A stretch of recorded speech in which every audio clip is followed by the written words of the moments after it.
Parents' behaviour. My parents pretended to love animals, but that was a facade. They would give them a home and make them feel wanted, but they would force them out onto the street or sell them after a while. I remember a dog on New Year's Eve one year when I was a kid, or early teen. He came to our front door and Mum took him in and called him Fireworks because of the fireworks going on that night. He was a Jack Russell and he was so cute. She gave him a bath and took the fleas off him too. Then an hour later, she forces him outside and tells him to F off and go home, screaming, "Never come back again." The dog looked confused and stood on the pathway looking puzzled. But he finally left. It absolutely broke my heart watching that happen. They had cute little budgies and decided they didn't want them anymore, so they just sold them too. My parents have no empathy for animals.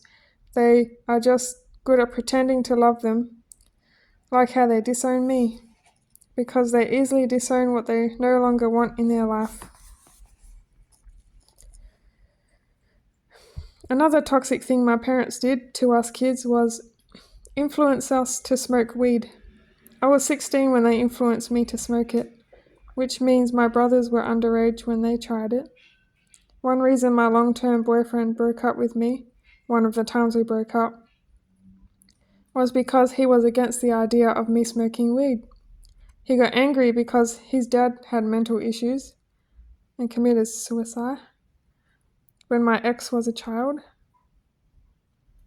He believed weed causes mental issues, which he is right about. It can.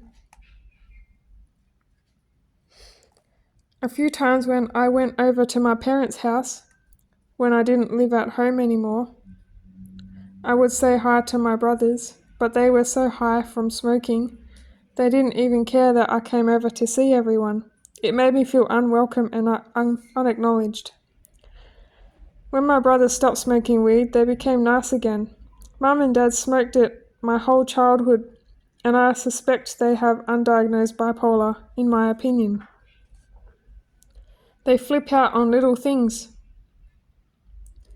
Their emotions are like a roller coaster, and you never know when to approach them. I always had my guard up when I asked them anything. My bully of a brother, my oldest brother. My oldest brother is 1 year younger than me, and my whole childhood, up until my late teens, he acted like the boss and was bossy. My parents gave him the responsibilities, trust, and love. He was so immature though, and I was mature. My parents should have put me in charge with babysitting, house sitting, and stuff. My brother pushed me around, threatened me. He intimidated me with a kitchen knife once because I wanted to either wash or dry the dishes, and he wanted to do the other, whichever one I was doing. He pushed me to the ground once while doing the dishes. He physically pushed me around a lot. He was boisterous and mucked around a lot. Any suggestions I made were always wrong, and he always had a better idea. He ignored me and gave me cold shoulder a lot, but gave me full attention and respect to my younger brothers. They were all buddies who spent all their time at the skate park together. This is petty but worth writing about, just so you can see further treatment I got from my parents and how they treated my brother compared to me. When I was little, I got blamed for drawing on the walls when it was my brother. My parents always believed him over me. I want to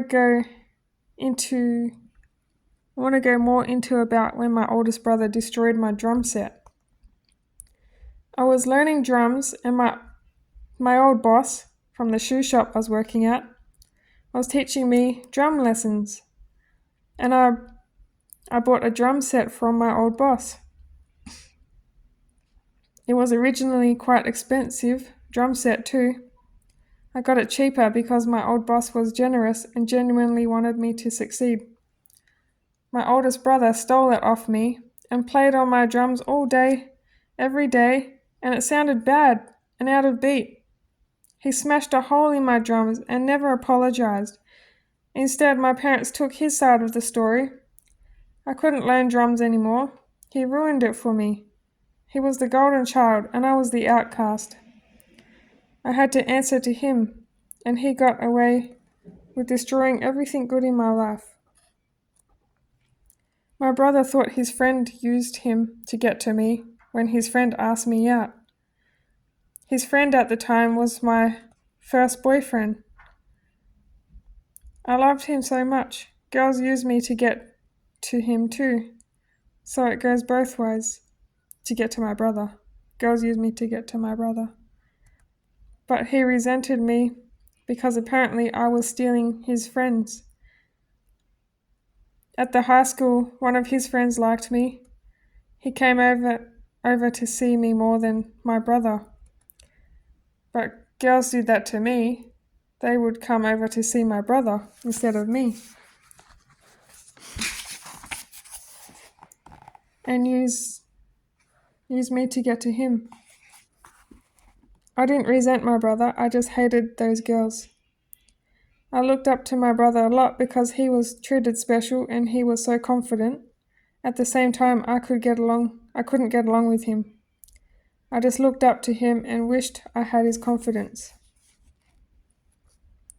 One time when my family travelled across Australia, my parents put me and my two youngest brothers in the back of an enclosed ute tray. I don't think my sister was born yet. She could have been though. The ute had a middle window, but the window didn't open.